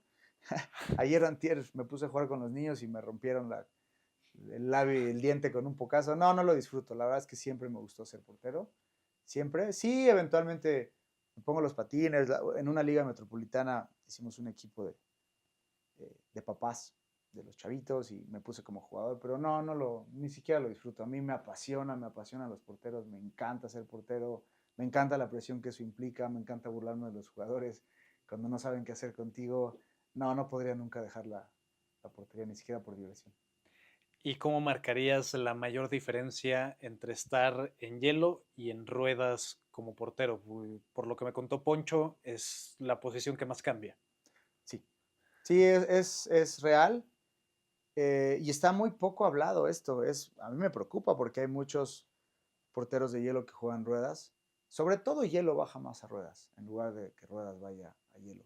Y se encuentran con algo totalmente distinto, ¿no? Personalmente se me hace mucho más difícil jugar ruedas porque generas mucho más fricción. Es decir, en el momento en que ruedas bajas, ya no te puedes mover de ahí. Puedes dar pasitos, puedes hiperextender tus piernas, puedes rotar tu cadera, la técnica que tú me digas, pero no te puedes deslizar. Y en hielo, todos sabemos, incluso hasta abusan un poco de eso, todas las posiciones son deslizando, deslizando, deslizando. Y hay un segundo factor que nadie tampoco ve mucho. La superficie de hielo es blanca y el puck es negro. El contraste que hay entre blanco y negro es mucho. Se ve, a mi criterio, se ve más claro el puck. Ves mucho más claros los tiros. Y además, como el puck es más pesado el de hielo, va un poco más lento. Estoy hablando de México, ¿eh? En ruedas, el puck es más liviano, por lo tanto va muchísimo más rápido. Y el contraste, los pisos en ruedas suelen ser azules. Y el puck a veces es rojo, a veces es negro, a veces es anaranjado. El contraste es distinto. Entonces, en resumen, ves mucho menos en ruedas que en hielo. Por lo tanto, en ruedas te obliga a estar en mejores posiciones. Te tienes que posicionar mejor. Muchas veces no ves los tiros. Solo sabes que va ahí y tratas de agarrar los rebotes. En hielo sí logro ver mucho más los tiros. Y lo que te decía de las piernas cambiadas, ¿no? Ahora está de moda el reverse VH, que lo usan todos los porteros, que es pegarse al poste por detrás, metiendo la pierna y haciendo esto, porque después se empujan con la misma pierna del poste para deslizarse hacia el otro lado. En ruedas es exactamente al revés. No te puedes impulsar con la pierna que está pegada al poste porque no te vas a deslizar. Entonces tienes que usarlo a piernas cambiadas. Estos pequeños detalles pues hacen totalmente la diferencia. Y por eso muchos porteros de hielo no terminan de o de sentirse cómodos o de agarrarle a la técnica de ruedas. Tampoco se toman la molestia de investigarlo, ¿no? Van y hacen mariposas y pues si les resulta suficiente trabajar con mariposas, pues es lo único que harán. Pero un portero de hielo en ruedas, si lo burlan, la verdad es que es bastante fácil meterle gol. Y viceversa, un portero de ruedas que va a hielo y que no sabe deslizarse, se va a querer tirar a hacer mariposas y no va a saber deslizarse. O lo va a hacer a piernas cambiadas. Entonces sucede el mismo efecto, pero de manera opuesta. Y terminas jugando en la Liga Elite, 3 equipos me mencionaste, Smayan, Priest, y actualmente, aunque no te vemos tan seguido en el hielo, estás con Aztec. ¿Cómo ha sido esta experiencia de jugar la Liga Mexicana Elite de Hockey? Increíble, me gusta mucho. De hecho, a mi esposa me parece que le gusta más el hielo. Me gusta mucho también jugar hielo, tiene otras cosas. He tenido también cosas muy interesantes y muy padres en hielo. Pude ir a un mundial como tercer portero en Melbourne, no me acuerdo qué año, con Poncho y con Andrés. Ellos dos me enseñaron muchísimas cosas. He dado muchas clínicas también con Andrés, di algunos años de clínicas con él. Es muy padre, es un ambiente distinto ciertamente, pero lo disfruto, me gustaría estar más, desafortunadamente desafortunadamente para mí en la vida del hielo, desde que abrió la pista de ruedas, pues tengo menos tiempo, la verdad es que tengo menos tiempo, espero pronto encontrar otra vez ese equilibrio, esa curva donde me permita jugar mucho más hielo, porque la realidad es que pasa algo curioso, como en hielo no tengo ninguna obligación, ¿no? Digamos que, ¿cómo ponerlo en palabras sencillas? Como no soy nadie en hielo, puedo jugar más libre, me divierto mucho. Mi obligación es en ruedas. Siempre fui seleccionado de ruedas y portero titular durante muchos años en ruedas. Entonces en ruedas se espera algo de ti. Entonces eso hace que naturalmente te diviertas un poco menos y te exijas muchísimo más. Entonces para mí hielo inicialmente fue el escape perfecto de ruedas. Era como, ¿cómo puedo jugar algo muy parecido pero libre? Sin importarme resultados, solo por la diversión, como inicias alguna vez tu carrera, solo por divertirte. Pues hielo fue la solución. Y lo sigo viendo así. Me encanta jugar la Elite sobre todo. Y cada que puedo, pues realmente tomo la oportunidad y voy a jugar. Tampoco me gusta jugar sin estar preparado o sin tener mucho hielo encima. Por eso es que prefiero no hacer el ridículo y mejor guardarme un poquito, después entreno y regreso al hielo. Pero ya pronto me verán de regreso por ahí en las pistas de hielo. Y en la parte de ser seleccionado en las 2 disciplinas, yo sé que es muy distinto ser un tercer portero al portero titular, pero ¿cómo verías a México en estas 2 disciplinas en mundiales? ¿En cuál sientes que tiene mayor impacto? Mira, el tema con hielo es que es una estructura mucho más grande a nivel global. Ya, eso tenemos que entenderlo. Es un mundo de personas que están jugando hockey sobre hielo. Por lo tanto, el nivel es mucho mayor.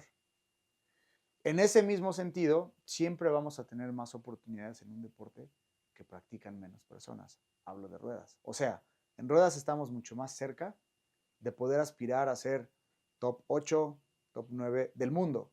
Te estoy hablando tal vez de 30 o 35 selecciones, que no está mal, ¿no? En hielo no se puede. No se puede, y no se puede porque necesariamente porque seas malo. Yo estoy en contra de este pensamiento. Pues, pero ustedes son división 3. Es distinto. No, hielo es un deporte profesional, con estructuras colegiales, con triple A, con doble A, es inmenso. Entonces, sería muy burdo también del lado de ruedas decir, porque en ruedas lo que pasa es que muchas veces jugadores de NHL van a jugar mundiales de ruedas. Y entonces, pues te gusta, ¿no? Dices, bueno, tú nunca vas a tener la oportunidad de jugar contra un NHL y yo sí. Pues sí, pero son realidades distintas. Entonces, yo creo que México tiene todavía muchísimo trabajo por hacer en ambas ¿Y por qué pienso que en ruedas siempre tendremos más oportunidad? Hay una razón en particular. Te dije que son deportes distintos. Los sistemas son distintos y los reglamentos son distintos. En ruedas no está permitido el check como check.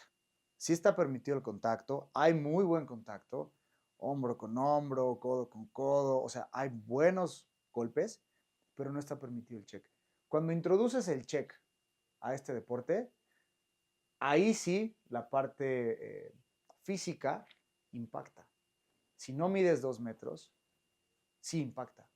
En ruedas hay muchísimos jugadores de 1,60 o de 1,70 a nivel global que son cracks y que son all-star en cualquier equipo que los pongas en el mundo, porque no van a recibir un impacto. Entonces, por eso pienso que en ruedas físicamente tenemos más oportunidad de llegar a un nivel más alto, porque no está incluido el golpe. Y en hielo, mientras siga estando un tema físico ahí presente, pues a menos que te vayas a Chihuahua y te hagas una selección con, o a Monterrey, es complejo, ¿no? Y pues son muy pocas pistas, tanto de ruedas como de hielo también. En México creo que es difícil que si logramos ser top 10 en alguna de todas las selecciones que tenemos, será un resultado muy bueno para México. Me parece que las mujeres de ruedas, si no me equivoco, hoy están en 6º lugar del mundo. Es el mejor equipo rankeado en cualquier tipo de hockey, bueno, ruedas y hielo. Las mujeres mayores me parece que están en 6º del mundo. Y tienen, por lo menos yo las veo con top 3, si se hacen bien las cosas. Que es una parte que pudimos ver el año pasado en el Panamericano. Exactamente. En Huaxtepec fue algo impresionante ver el nivel que tenía la selección femenil de hockey inline. Ahí, pues con el tema de la federación, ¿cómo te relacionas al ser un dueño de club y un impulsor de este deporte, un jugador que pues lleva bastantes años en este deporte? Mira, ya hemos tenido las dos caras de la moneda en un inicio y no voy a profundizar mucho en temas políticos porque no es mi lugar, pero en la primera fase de la pista, la verdad es que estuvimos mucho en comunicación con nuestra federación y sucedieron prácticamente todos los eventos nacionales en la pista. Creo que el nivel subió bastante esos 3 años. El número de equipos inscritos subió, tanto en niños como en jóvenes como en adultos. Si bien puede resultar tedioso para un jugador ir siempre a la misma pista, pues tampoco te quejas porque es ir a esa o en ese momento ir a otra que no tenía las condiciones óptimas, ¿no? Después, desconozco a ciencia cierta el motivo, te mentiría si sí. Puedo imaginarme, pero no lo puedo confirmar. Tendrías que preguntarles a ellos. Después hubo un silencio absoluto desde noviembre del 2024 a la fecha. No se ha vuelto, bueno, cerramos la pista, todo 2025. No se volvió a hacer ni se ha vuelto a hacer un evento en la pista, misma que aprovecho, pues está disponible. Al final no es para nosotros, es para toda la comunidad del hockey. Y si se pueden utilizar las instalaciones, qué mejor que regresar a tener eventos ahí. Afortunadamente, después de que funcionamos muy bien esos 3 años, pues la propia federación decidió poner su pista, lo cual me parece un acierto muy positivo, ¿no? Ya se habían tardado. Esta federación y la que fuera, ¿no?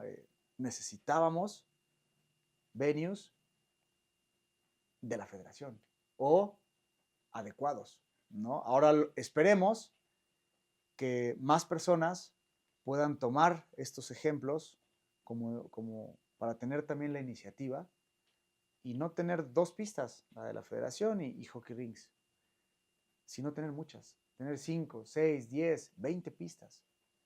Eso es lo que realmente nosotros, la gente podría pensar que cuando abrió la federación su pista, ¿no? Por ahí había muchos amigos que nos decían, ¿y ahora qué van a hacer? La federación ya abrió su pista, bueno, está perfecto. ¿Cómo quieres que me enoje que haya una pista nueva? No va a pasar. Porque te voy a decir otra cosa. Al final no es la pista. Al final eres tú. Puedes tener las mejores instalaciones del mundo, pero si no haces bien las cosas, no importa que tengas las mejores instalaciones. La gente no va a ir. A la gente no le va a interesar tu proyecto y la gente va a tomar sus decisiones. Entonces no se trata tampoco de... El tener la pista no te garantiza absolutamente nada. Lo único que te pone es un spot, en un spot más de presión, porque, ellos son los de la pista, uy, no pueden perder. ¿Cómo? Ellos que son los que tienen la pista, ¿cómo van a perder si todo se vuelve complejo? Entonces, mi punto es que tomen lo que tengan que tomar cada quien como aprendizaje, y a mí me gustaría que en México existieran mucho más venues dignos, adecuados, tal vez no así de primer nivel como la nuestra, pero creo que sí puede haber muchas pistas también, o sea, no tienen que ser todas como hockey rinks, puede haber, por ahí hay una pista que es pública, que han mantenido, que se llama el Tirso Hernández. Ese tamaño no está mal. Si hubiera 10 o 15 o 20 de esas, pues se podría practicar mucho más hockey, ¿no? Eh, es diferente una pista pública porque no se cuida igual, no la limpian, no le dan mantenimiento, no sé, no lo sé, no sé ni siquiera cómo ponerlo en palabras. Cuando es tuya, pues la cuidas, ¿no? Y tratas de que siempre esté lo mejor. Tú sabes que la nuestra está certificada por la World Skate, podemos ser anfitriones de un Panamericano, ser anfitriones de un Mundial, de cualquier evento internacional. Vuelvo a lo mismo, solamente seas un ente público, seas federación, seas un club privado, solamente es intentar hacer las cosas lo mejor que puedas, sin afectar a los colegas. Yo creo que ese es el camino menos complicado para seguir avanzando o intentando avanzar. Regresando al hielo, hay otras maneras de representar a México de forma internacional y es participando en LATAM Cup. ¿Cómo te llega esta invitación? Porque si no me equivoco, estuviste en 2 ocasiones con este equipo de Los Lobos. México Con Wolves. los Lobos, divertidísimo, divertidísimo. La verdad es que está muy padre. Es distinto cuando representas a México como selección es una cosa, y cuando vas con un equipo mexicano es diferente, ¿no? En este caso, traté de hacer lo mejor que pude. Me parece que estaba en edición 2 o 3, no me acuerdo. Recibí invitación por parte de Chucho, que es el organizador. Y la verdad es que la pasé bien, las ediciones que fui la pasé bien. Hice muy buenos amigos. Muy divertido el equipo, muy padre, increíbles personas. Lo volvería a hacer, repito, desafortunadamente por cuestiones de tiempo. A mí el tiempo es lo que se me acabó estos últimos 4 años, pero yo disfrutaba mucho esas salidas. Por lo que te decía antes, puedo jugar libre. Y no importa si nos ganaban 5-0, si era un juego de 60 tiros. Me la pasaba muy bien, me divertía muchísimo, ¿no? Y sí, la verdad es que creo que esas experiencias tienen que abrirse más. Tienen que abrirse más, y a lo mejor no va a ser muy popular lo que voy a decir, pero tiene que ser más accesible, tanto en ruedas como en hielo. Hay muchas personas que quieren salir a jugar. Ya no voy a decir representar a México, quieren salir a jugar con mexicanos. Esas oportunidades deberían estar mucho más abiertas. Eso, cuando eres jugador y te sucede la primera vez, te abre un mundo de opciones, porque te das cuenta cómo es el hockey afuera. Porque tú conoces el hockey adentro. Y el hockey nacional, pues tiene a sus ídolos y a sus héroes. No, y Chanito y Perenganito, y ya viste cómo patina él. A veces esas personas en un foro mundial se achican. Y a veces personas que tú aquí ves promedio, son buenos a secas, los ves jugar un mundial y dices, no puede ser. Y eso la gente lo tiene que saber. La gente cuando ve jugar, por ejemplo, en Luis de la Vega un mundial, los que lo vimos en su prime, era una máquina. Un Adrián Cervantes. Eran cosas que localmente no los vas a ver. Y creo que la gente tiene que educarse un poquito más, en el buen sentido de la palabra, y sobre todo para aprenderles de quién es quién.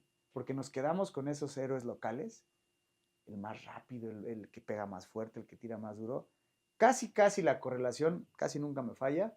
El que es muy, muy bueno aquí, cuando lo llevas a un mundial, a un evento importante como estos, como la LATAM Cup, pues no suelen ser tus mejores.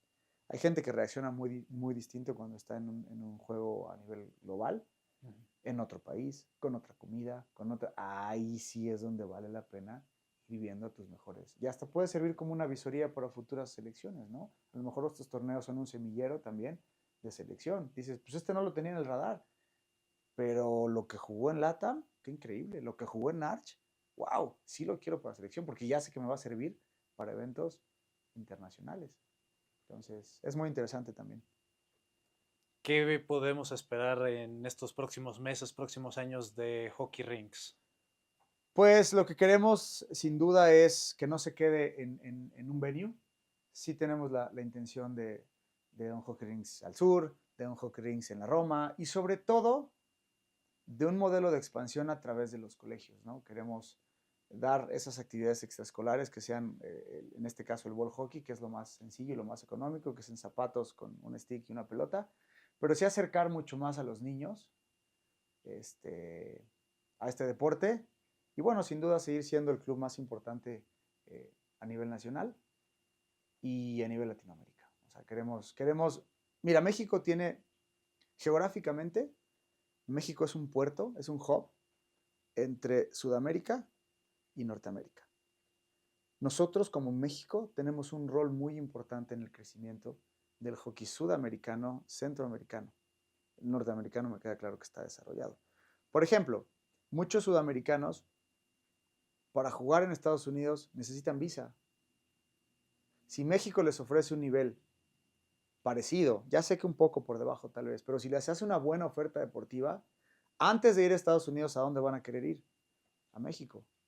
Se van a empezar a foguear en México y de ahí pueden hacer su brinco a Estados Unidos. Creo que tenemos un rol muy importante que tenemos que desarrollar como país y como puerto de enlace entre un hockey y el otro. Y al final, geográficamente, pues México puede ser un punto de encuentro inmejorable entre canadienses y americanos que quieran bajar y entre sudamericanos, argentinos, colombianos, brasileños que quieran subir. Estamos como en el centro, geográficamente tenemos esa posición y esa es otra misión que sí tenemos en Hockey Rinks. Después de avanzar en lo nuestro, que es México, sí colaborar o coadyuvar para seguir el crecimiento a nivel Sudamérica y Centroamérica. Creo que es importante. A los aficionados a este deporte, ya sea en hielo, inline, a las personas que van descubriendo este deporte, ¿qué les dirías? Conózcanlo, simplemente conózcanlo, es muy divertido. A diferencia, por ejemplo, no tengo nada en contra del fútbol, pero lo pongo como ejemplo. En un fútbol tal vez por partido hay que 8 tiros, 10 tiros tal vez. En un buen juego hay 12 tiros a cada portería. En el hockey puede haber de 30, 40, 50 tiros. Entonces van a haber muchísima acción, es un deporte muy rápido, es un deporte muy complejo. Si no me equivoco, es el primero o segundo deporte más complicado de practicar. Entonces la complejidad del hockey es muy interesante. Conózcanlo, no necesariamente practíquenlo, sean también buenos aficionados, si es que les gusta, échense un buen partido con palomitas, vayan a las pistas que les ofrezcan este tipo de servicios, graderías, vayan a ver hockey, se van a enamorar. Y si tienen oportunidad y todavía les da, o a sus hijos, pues invítenlos a jugar. A la gente que busca practicar este deporte en su faceta inline, Hockey Rinks es un gran establecimiento. ¿Cuáles son los horarios para que puedan practicar este Ok, deporte con ustedes? nosotros tenemos abiertas clases muestra, lunes, miércoles y viernes a las 4 de la tarde para todas las edades. Repito, lunes, miércoles y viernes 4 de la tarde y sábados y domingos 8:30 de la mañana. Si tú quieres tomar una clase muestra, obviamente es gratuita, es muestra, puedes ir a cualquiera de estos horarios, te prestamos todo el equipo, no tienes que llevar nada. Si tienes tus patines, solamente lleva ropa cómoda y tus patines y listo. Con eso es el primer acercamiento y después tenemos un programa de iniciación al patinaje y al hockey que consta en 2 meses. Durante esos 2 meses nos vamos a enfocar en tus habilidades primordiales de patinaje. El hockey no se juega si no sabes patinar. Entonces primero te enseñamos a patinar y un poquito de hockey y durante esos 2 meses nos cercioramos o nos encargamos de que ya controles tus patines y puedas empezar a jugar hockey. Ese es nuestro programa de iniciación y también está para todas las edades. Tenemos niños desde 2 años y medio hasta, no quiero decir para arriba porque me puedo afectar yo solo. No, tenemos gente de todas las edades, desde los 2 años y medio hasta que puedan caminar. Me imagino tu respuesta, pero a grandes rasgos, ¿qué prefieres? ¿Inline o el hielo? Mm, yo creo que no hay por qué escoger. Mi corazón está con inline, sin duda. Es el deporte que me ha dado todo, pero al hielo le estoy muy, muy agradecido. Yo he conocido grandes, grandes, grandes amigos en hockey sobre hielo. Fue un reto para mí en su momento. Empezó como hobby y terminé siendo seleccionado.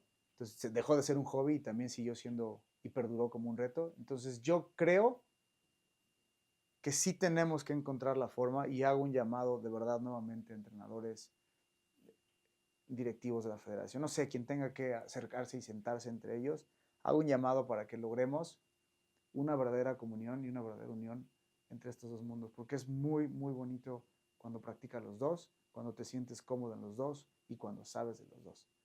Entonces, pues sí, digamos que mi corazón está con Ruedas, pero Hielo también me gusta muchísimo, lo disfruto muchísimo y pues espero seguirlo jugando.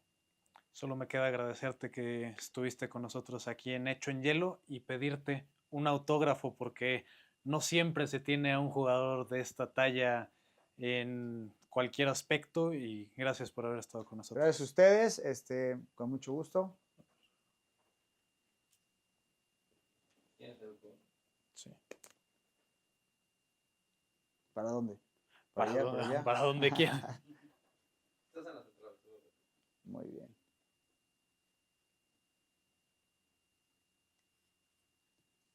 Listo.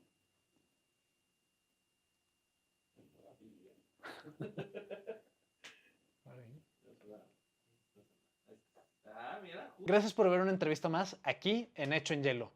En la caja de comentarios déjanos a quién más quisieras ver en una entrevista. Te dejo las redes sociales del invitado como las del programa. Nos vemos la próxima semana aquí en Hecho en Hielo.